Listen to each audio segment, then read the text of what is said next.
ভারত পাকিস্তান উন্মাদনা চরমে, যুদ্ধ পরিস্থিতি দুই দেশের সীমান্তবর্তী এলাকায়, গোলাগুলি চলমান, এরই মধ্যে প্রাণহানিও হয়েছে অনেক, যার প্রভাব পড়েছে ক্রিকেট মাঠেও। রাওয়ালপিন্ডি স্টেডিয়ামের পাশে ড্রোন বিধ্বস্ত হওয়ায় বাতিল হয়েছে সেই স্টেডিয়ামের ম্যাচ। এবার প্রভাব পড়ল আইপিএলেও।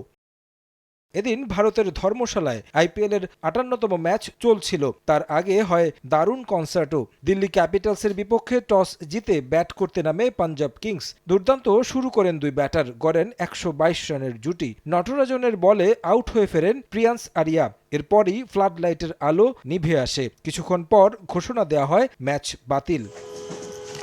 ১০ ওভার যেতে না যেতেই ভারতের প্রায় ১৫টি শহরে পাকিস্তানের ক্ষেপণাস্ত্র হামলার খবর আসে, যে কারণে ব্ল্যাক আউটের ঘোষণা দেয় ভারত সরকার। ফলে বন্ধ করা হয় ম্যাচ, যদিও হামলার বিষয়টি অস্বীকার করেছে ইসলামাবাদ।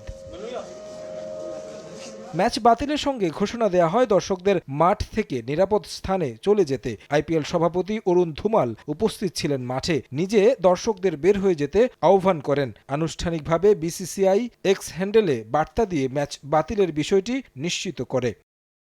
তারেক হাসান শিমুল, সময় সংবাদ।